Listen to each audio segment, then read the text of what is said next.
You are listening to the BBNI podcast, journeys of faith, leadership and life.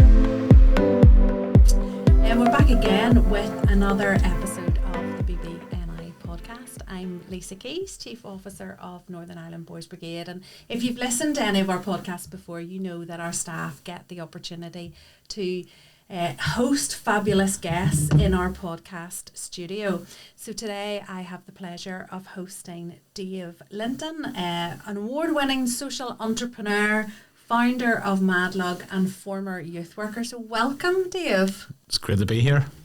So Dave, after 22 years as a youth worker, you founded Madlug, which stands for luggage, or Make a Difference Luggage. And we'll chat about your journey in this podcast. But before we do, tell us a wee bit about yourself. Yeah, so my name's Dave Linton and currently live in Lurgan with my wife and two beautiful girls, and attend church, Madlug Parish Church there, of which I was a former youth worker in that very church. I grew up through Boys Brigade. Great.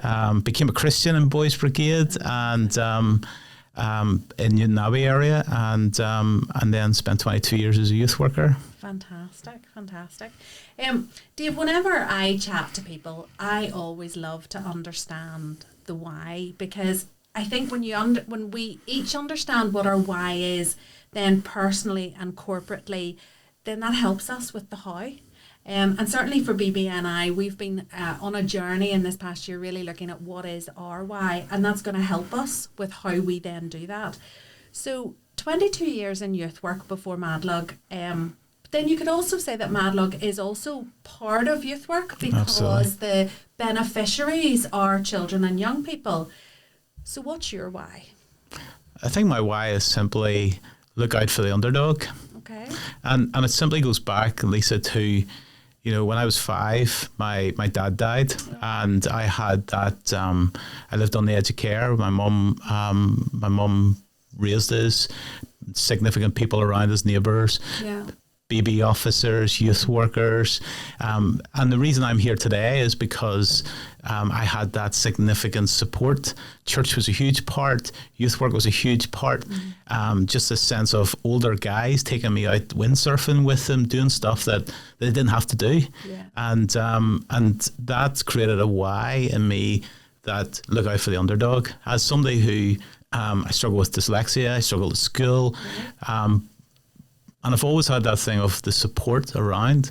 So when I went into youth work, it was really to how can I help the underdogs? How can I? And that was the part that probably got me most excited when I was doing youth work. It was the young people that actually most people wanted to chuck out because they were the troublemakers, and those are the ones I wanted to get alongside. And that really is my why still today, is look out for the underdogs. Amazing. And I think it's so true, isn't it, that there are those young people, and some people just don't know how to deal with them, how to work with them, but somebody needs to invest in them, don't they? And I think we hear so many stories of people coming through Boys Brigade, leaders who are saying that they actually love working with those ones because they see something in them, maybe something that reminds them of them whenever they were younger. And if someone doesn't start valuing the young people, then they've no chance, really, have they, to grow and develop and realise the best that they want to be. Absolutely. It's the reality is there's no bad people in the world. Yeah. And there's lots of trauma, and there's lots of stuff that gets in the way. It creates that start. And for me, it's about trying to get to that place where we see young people with huge value. Everyone is made in God's image. Yeah. And they're made in God's image, Christ died for them. There's real worth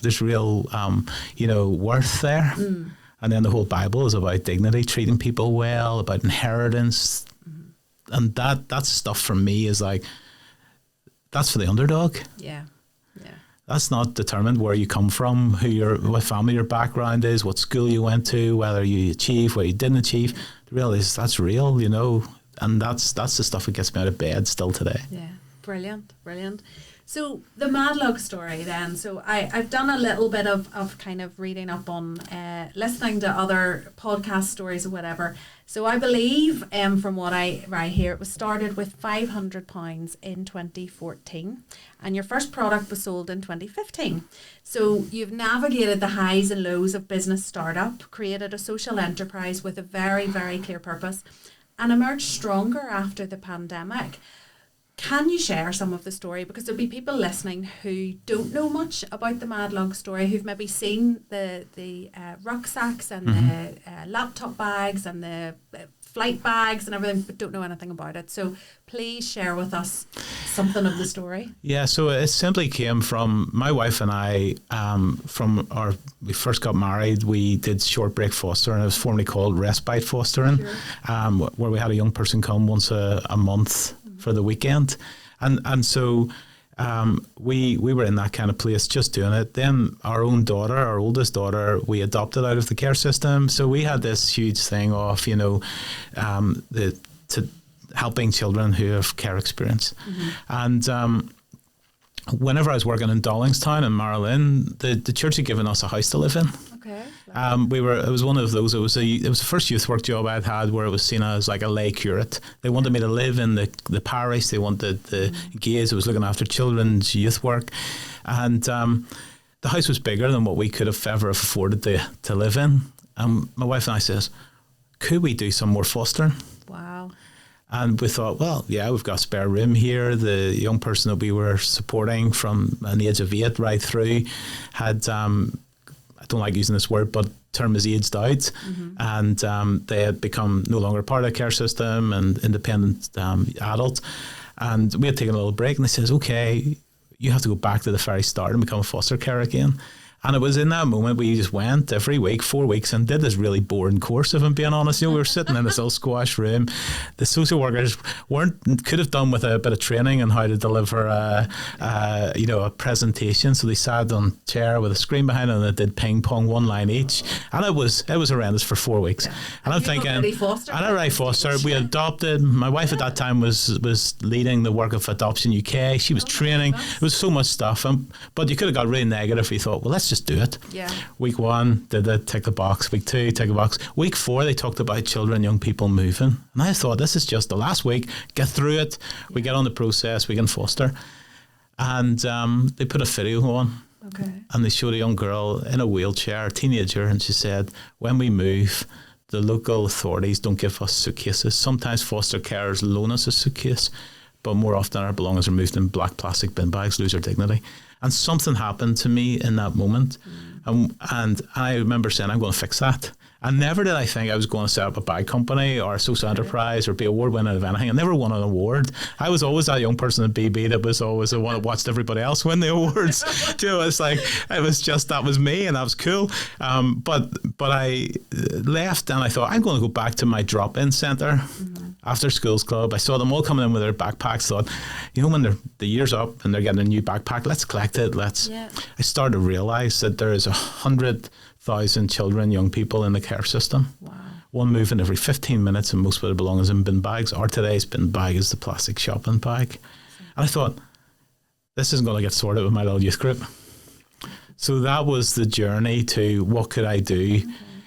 I also then, the value worth dignity piece for me then drove to this place of, if it's really about value worth dignity, they deserve a new bag, not a second-hand bag, even though I would have fixed the problem. Yeah. And so how do I get a new bag? How do I raise the funds, a new bag?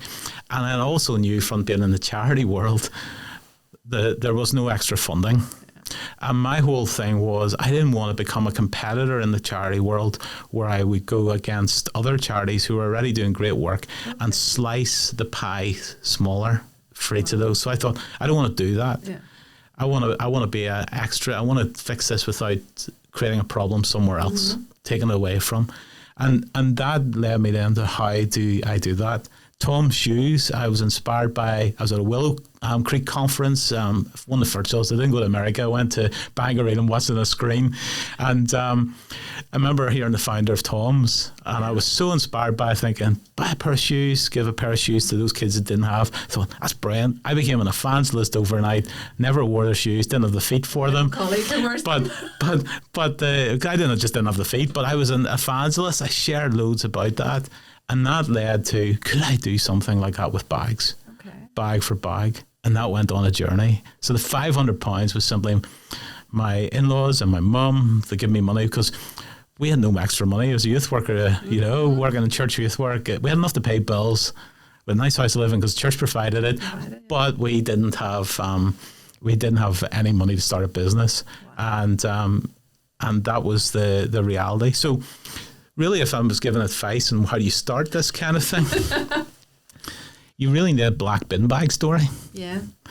You need a black bin bag story, and it's the story within the story. So, like, we're I could easily say I'm going to try and fix the care system. Yeah. And do everything, but in 10 years of doing Madlug, we're just saying we're about giving dignity through giving bags. Our story is more focused than it's ever been, because the black bin bag story is the thing that drives our why in what we do. Mm-hmm. So that started in 2014, that idea. It took us a year. I signed up to an Invest NI program. Okay. There was no money. Nobody had any money. They just had lots of support, the mentoring support. and often it's failed business people, but if you put that on the podcast, you won't. but I had a good mentor, and they journeyed with me for a year and helped me get all the governance and all that stuff sorted. And being a creative and a youth worker, I had my Mac, and I was able to sit down and go, here's a few logos and stuff. And I was showing everyone, they're going, that's great. Okay.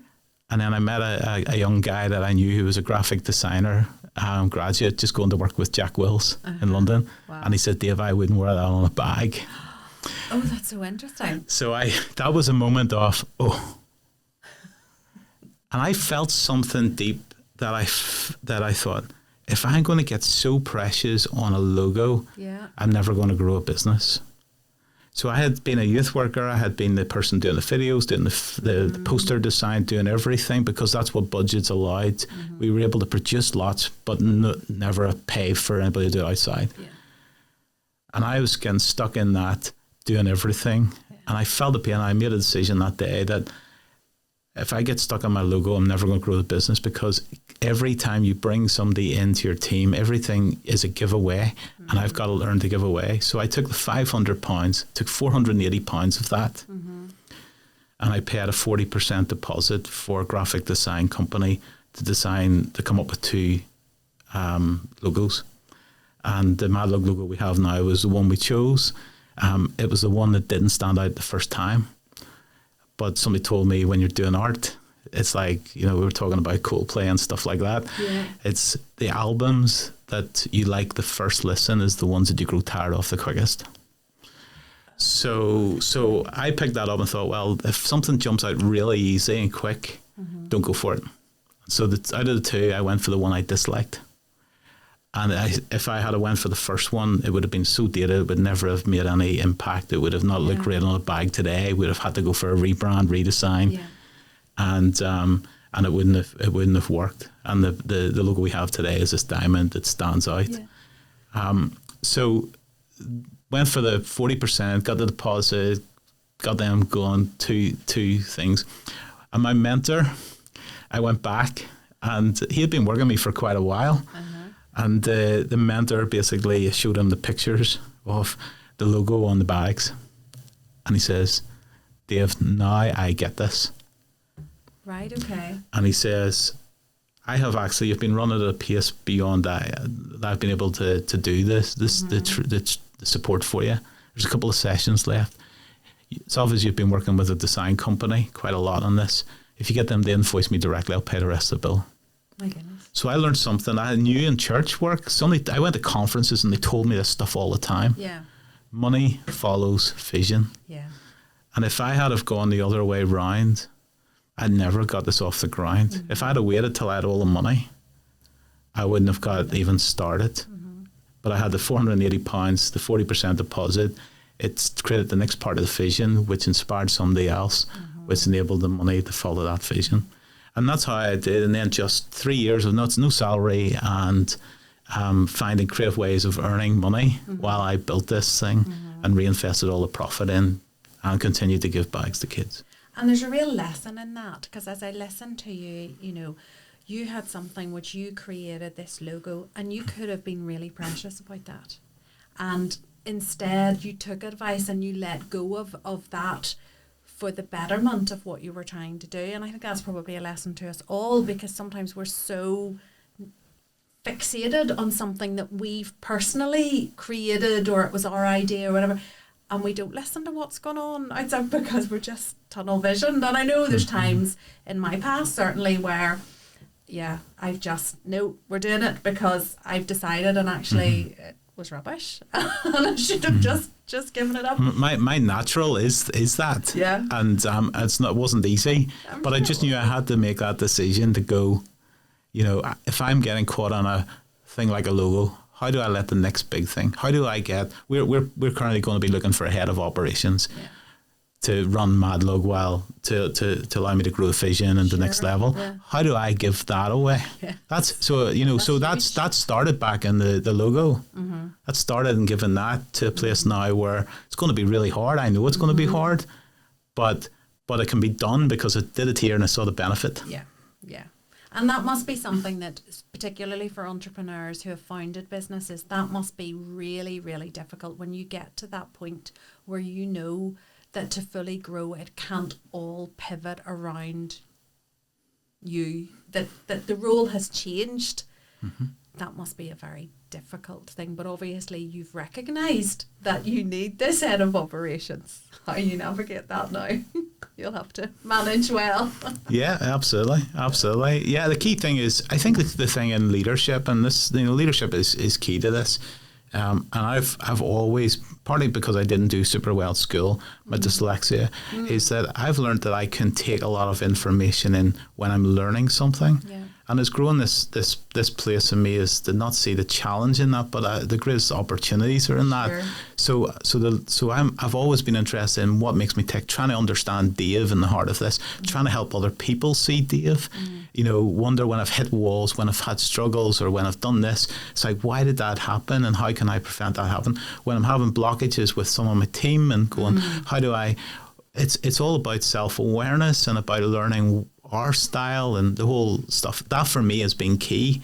So I know my strengths and my weakness, and sometimes my leadership coach will tell me, you can do it. So I'm being pushed into areas that it'd be very easy to go, I'm a creative, I'm a visionary.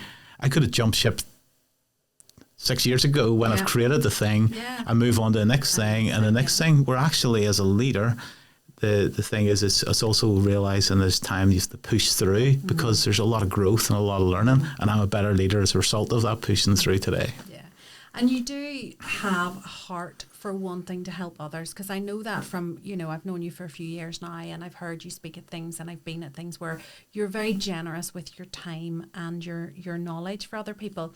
And does that come from, I suppose, a lot of what makes us comes from our experience, but the youth work side of it, where you had to do everything at one stage as a youth worker and now have to give it up to, certain things up to grow your organisation. Is that where it comes from, that wanting to help others without thinking about the competition? You also said about, when you were setting up, you didn't want to take money out of other charities, essentially, or the opportunities. Where does that come from, do you know? I think it comes from where I started this podcast, is that, so many people helped me. Yeah. And so I've watched people sacrifice. I've watched, I went to Bible school, and people in a place called Capenry, and people gifted money to me to be there. Yeah. And it was sacrificial. People, people just married, and they were like giving me £100, and that was a long time ago. That was a lot of money a month to be able to be there and stuff. So I've been helped. My mum was helped. My mum, modeled something. Probably my mum models a lot of this. She passed away in 2020, but. My mum couldn't drive whenever my dad died, and she had no job. It was that era whenever Dad worked. He had no insurance policy, so we lived on the edge of house signed over to my sister who's 3 and me at 5, and no mortgage can be gotten at for until we're all 18, to do any repairs, anything. So we lived on that edge of poverty, and my mum did some home help, and a home help she was doing said, "You're worth more than this," and give her a job to apply for in the hospital as an auxiliary nurse. And she went on, and when she retired, she finished as a full seconded Unison worker. Amazing. And she was one of the founding team to do Unison for the Northern Trust in Northern Ireland when they were just wanting to get established. So now, I'm not, she was helping others, helping others. So I watched her, travel, stand up. I came home many a night when I was working and having alcoholics at our table who were employees that she was fighting for a job to be kept. She got 5-6 chances rather than getting sacked after the first. And she was taking them home and giving them dinner. My mum modelled that. And so that whole help is where I get it. And the other part is this is the thing that goes against the normal business leader. I don't get out of bed for money. Okay. Yeah. That doesn't drive me, having enough, and there's a faith aspect that I believe that God is in control of that. Yeah. That I am here to just live my life to care about people, and that for me in the minute is care experience young people, and I absolutely love that space. But I think that then allows you to step out of me. And actually think of the whole. Yeah. So whenever it comes to that charity, the pot of money, is that, I work enough in this space to know how competitive we are, how fake we are, the reality of, competing for the fund, mission drift because we just need the money. Yeah. And it's not necessarily healthy. And I didn't want to be that. I wanted to be a friend of FOIPICs and Include Youth and Bernardo's and Action for Children who are in the space of children in care. And I didn't want to create a problem. So that's the drive. And then the other thing is I want people to succeed. So given time, I have to be wiser with that. And my team are telling me, slow down, Dave. You can't be every afternoon advising somebody how to do their business. Yes. And I don't do that now. But but I am generally, I do a lot of stuff for free. Because that balance must be hard, even just in terms of your own balance of your business, helping others. Church, family, the whole balance, sometimes that's just really hard to take time and care for yourself, or to take time out and pause. And I'm speaking to myself here as well, because that's the one thing I struggle with so much, because I just want to get on to the next thing. Yeah, I think that for me it becomes very blended, but that's where I'm probably at my best. But I'm also relatively laid back. Yeah. So the frustration is that, when I'm as a leader, I'm great at sitting around helping others, but if you give me a task to follow through and I have too many of those tasks, the administration of that. Okay. So one of the things we've recognised in Madlug is I needed an EA. Yeah. We're not a big organisation. I struggled to do that because it was like, who do I think I am, having somebody there to support? But the reality is because I've recognised that what I do best, what I don't do well, and there was a bit of protecting me. So, we put that into place to do that admin. Yeah, and that's important, because whenever you're in a role, whatever role it is, you have to make sure that you're doing that unique thing that you were employed to do. And if there's 5 other people that can do something, you shouldn't be the one doing it. You should be doing those other things. But that's hard whenever you've come up through the organisation, founded it, and at a time we're doing everything. So, you obviously can recognise where you need to do it. I wanted to ask a wee bit more about faith, Dave, because you mentioned it right at the outset. And anyone who listens to our podcast knows that it's about journeys of faith, leadership and life. So, you've been youth worker, you've set up Madlug. I'm sure there have been difficulties in setting up a business, the whole challenges of that, COVID, the pandemic, all that. But how has God really played a role in shaping your whole journey? You talked about value, worth, dignity. You've talked about seeing that modelled and whatever. But in terms of as you've actually played that out in practice, how has God kind of shaped into that? Well, I have a very simple view in this, and it kind of goes back growing up in a traditional Northern Ireland where, Christianity was about looking great. I became a Christian at 8. My dad, BB, I remember the BB captain leading me to Christ, and that was a very, very key moment. But I spent my life in this thing of, you don't do this, you don't do that, you don't, and that was the culture. You don't watch, TV on Sunday, you don't listen to radio and all that stuff, and that was, that put some people off. I kind of grew up in that, and I went probably into youth work, if I'm being honest, at the earlier stages of thinking this just made me look more spiritual. Yeah. It was the bubble of culture. It was like, I don't know what to do. I love being around young people. I was impacted by young, but there was probably nothing more strategic than that. And there was opportunity to get part of a wee team in a church. Okay. And I started, and then my boss said, there's this Bible school in England called Capernwray. It's brilliant. And I went to it, and you should go to it. And I didn't even know where I was going. I just signed up to it. And I went to Capernwray, and during the teaching of that, they told me one key thing that has never left, is the Christian life is impossible. Okay. It says if it's impossible, then there's no need for God. So the surrendered Christ in you life is that every day is a day of surrender and quitting. Yeah. So I live a very simple life, and I don't do it every day, and there's days I don't do it. It's the toughest days I live. But I tried every day to go, God, today's your day. Today I quit. Yeah. That doesn't mean I sit on a sofa, but as I step out, every step is faith. So when I read my Bible, it's, told to do things. Love the orphans, this is in times of trouble. So I'm going to step out and do that, but it's quitting and allowing God to do it. Yeah. For the one who calls you, it says in 1 Thessalonians 5:24, is the one who calls you is faithful, and he will do it. And that's what I live my life on. And so that learning to be quit, that takes the urgency off. I don't need to be seen as the best business leader. I don't need to be seen as the number one person in church.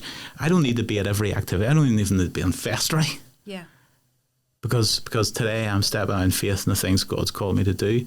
And that gives me a confidence and gives me an ability to step into that, to not worry about the finances, to be, and that took me into COVID as well. But that's the foundation for me. And it took me about 3 months into Capernwray before I got it. They were preaching this message every day. Wow. But it took me, and it was like, this is you. And I remember getting on my knees and saying, I quit. Yeah. And that has been the key to, and the times I've really struggled, the times I go off track, the times I forget, that's the time, or the times I try and do it on my own, that's when it's a real mess. That's when I'm feeling depressed. That's when I'm feeling like, I wish I could just get out, or I wish I could jump from this role, or do this, or do that, or but it's the times where it sustains. It sustains when you're in a place and you finish well. And a time when most people don't finish well is because that it's all God. Yeah. So that quitting. Then the other part is as not having a dad has been that God has been my father. Yeah. And so the thing is that, and it's trying to learn. It's even become more stronger since I've become a parent. Yes. Because you start to look at the whole father heart of God as through the eyes of being a human parent, a human father. And I've had to learn that actually God is not like a human father. Yes. Is that I'm the father that keeps the kid at the side of the fence. And what God is, the father who allows us over the fence. And we're hanging on with our last fingernail. And he's saying, either all that I say I am, or I'm a liar. There's no in between. And so I treat God as that. He is my father. He's either all that he says he is in the Bible. He's faithful. He is, or he's not. There's no in between. Yeah. And so I live my life going, well, God's not going to let me down. And if it feels like he's letting me down, he's still there. Yeah. And there's greater things to come. Yeah, there's a bigger plan. And bigger, yeah. So that has been the stuff. And that then led into COVID.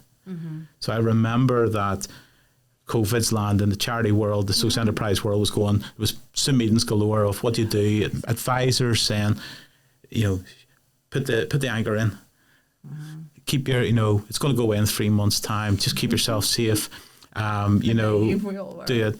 And I went to my board, and I said, I'm struggling with this. And one of my board, who would be a great, would think outside the box. He's a lawyer who thinks outside the box. And he said to me, he said to the board in that time, he says, how much of our reserves do we have? And I says, we've got about 2 months. Mm-hmm. He says, well, we're not in crisis yet. Wow. And he says, we're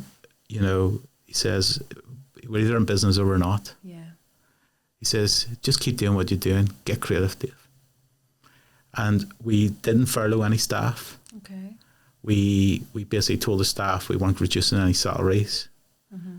And we stepped out. And I have to be honest, I struggled with the church at that time because I was seeing less faith in response. I saw youth workers being put on furlough when they needed to be there, and as a business leader. But guess what?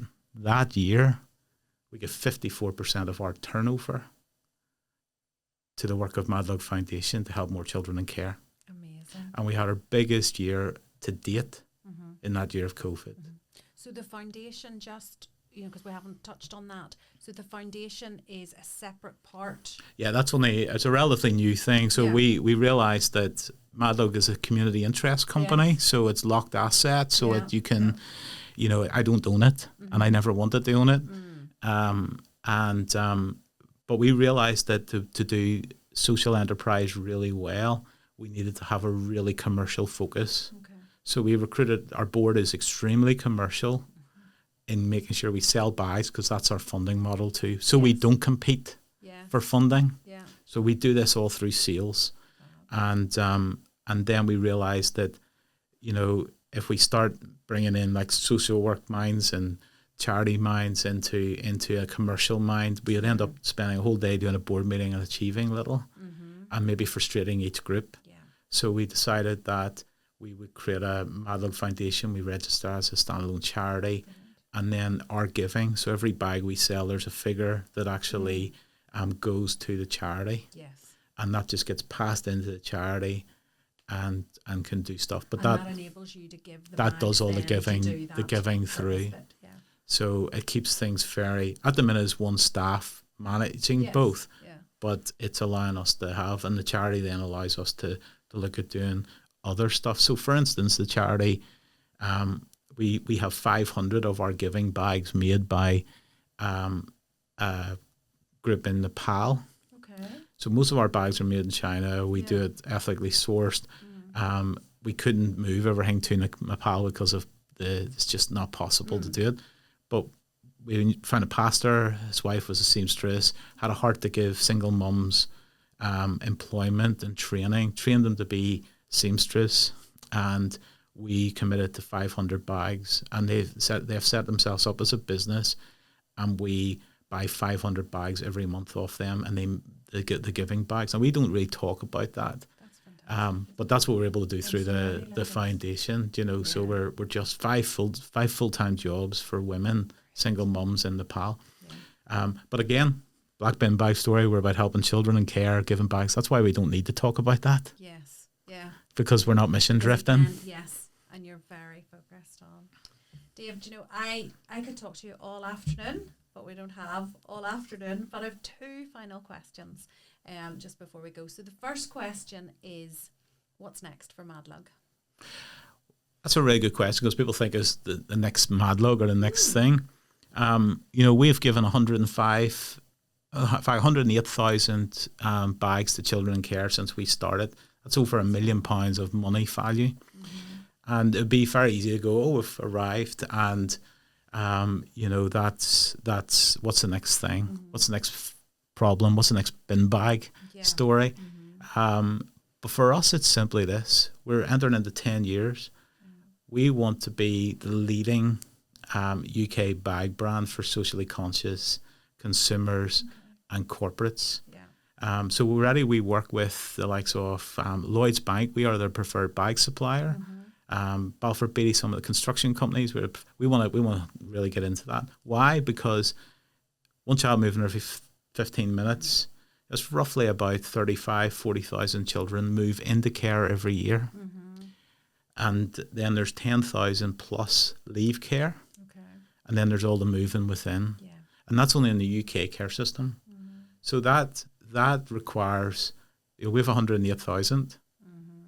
But for us to really, we want to ensure that every child in the UK, and then you start looking at other countries. So if you take like Germany, it's similar size to the UK. If you look at America, one child moves every 3 minutes. Wow.